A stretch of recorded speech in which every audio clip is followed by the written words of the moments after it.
The problem with the American school system is we teach facts in every subject, but we don't teach context. Context is how we learn, really. We don't learn a lot of context in anything. The problem why a lot of people struggle with math, they learn facts about math, but they don't learn how to use it contextually. They don't give you a lot of context. So you're taking a geometry class or a trigonometry, a statistics class, but you're just learning a bunch of facts. You're not actually using context on how to apply this in the real world. That's where people struggle. And that's why people say, well, what's the point of me learning this? Everything that I learned when I was in my 20s was a lie. Okay? And I think we already know this, right? Like,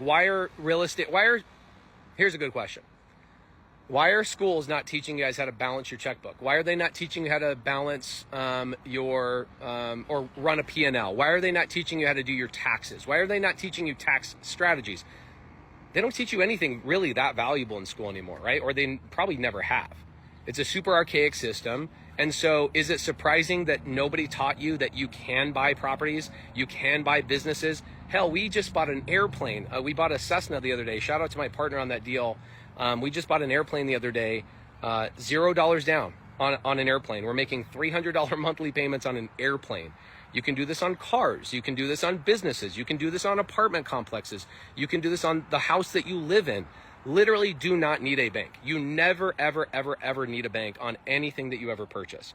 And what was interesting is I was talking to one of my students yesterday, Angel, and Angel says, when I found out about you, it took me a year to believe that you were not a scam artist, because everything I was taught was you go to the bank, you get a big down payment, you build your credit. And when you started telling me that none of that stuff is needed, I was like, this guy's a scam artist. There's no possible Africa has no great civilizations or empires. I once had somebody comment on a video, and they were so confident, even though that's absolutely untrue. Maybe that's more an indictment on the American education system. Our education system was created to foster a useful kind of ignorance. I once had an admissions counselor at a really top university tell me that she was convinced that public education is more designed to create docile workers than it was to create educated, critical thinkers. These stereotypes tell me more about how small your world is than anything about myself or my community. It's only in America where you can live in a declining education system and vote for a person who wants to take away the Department of Education. Only in America do you think that the person who served on 3 branches of the government is less qualified than a person with a bunch of failed businesses and bankruptcies. Only in America do you think immigration reformation is more important than gun control reformation. Only in America do you think that you are so entitled by the color of your skin that by fear-mongering all of these other things that you are still going to get your way.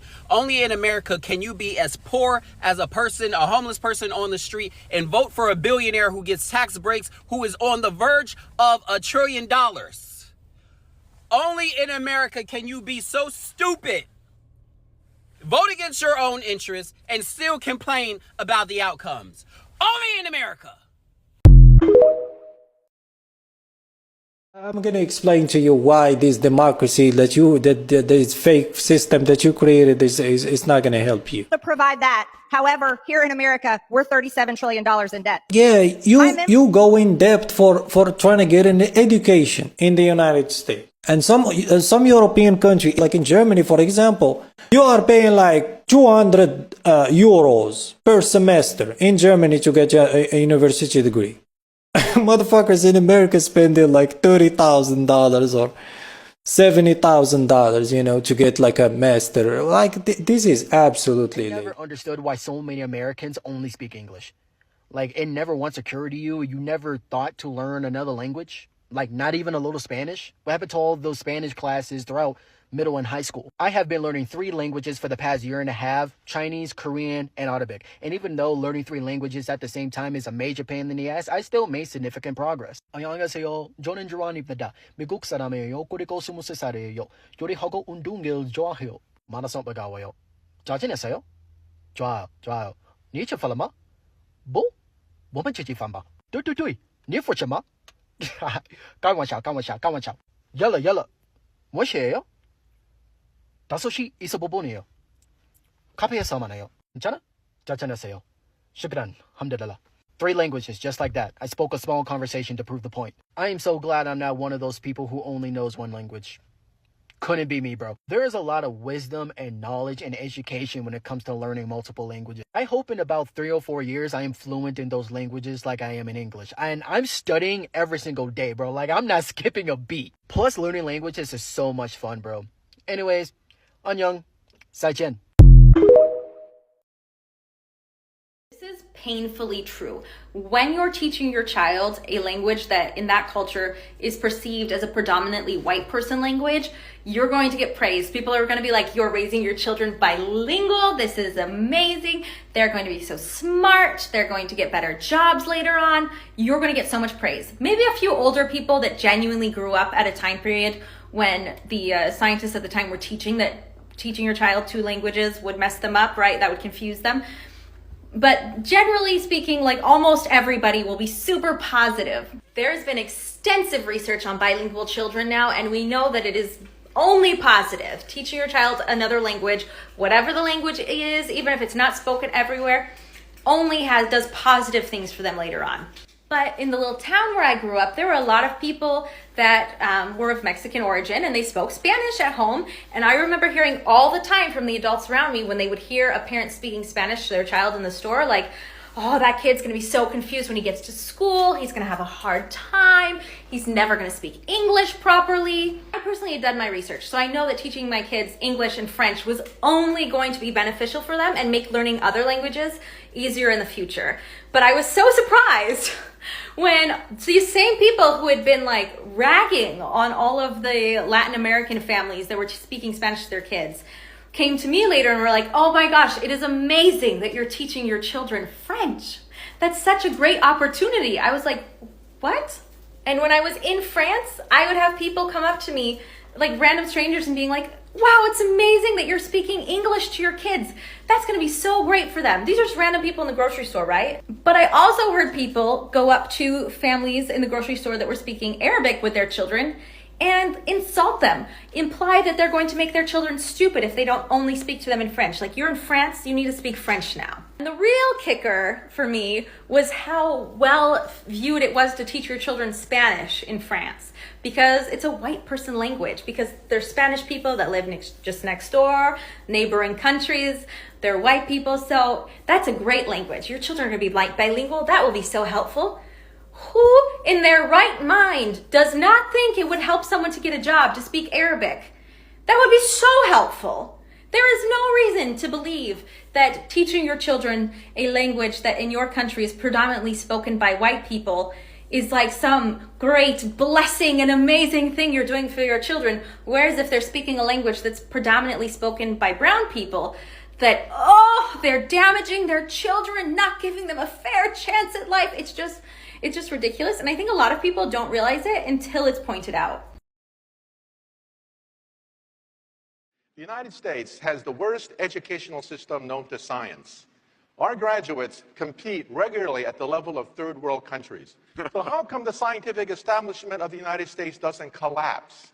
If we're producing a generation of dummies, if the stupid index of America keeps rising every year, just watch network television and reality shows, right? How come the scientific establishment of the United States doesn't collapse? Let me tell you something. Some of you may not know this. America has a secret weapon. That secret weapon is the H-1B. Without the H-1B, the scientific establishment of this country would collapse. Forget about Google.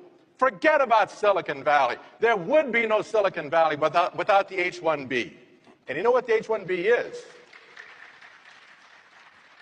It's the genius visa, okay? You realize that in the United States, 50% of all PhD candidates are foreign-born.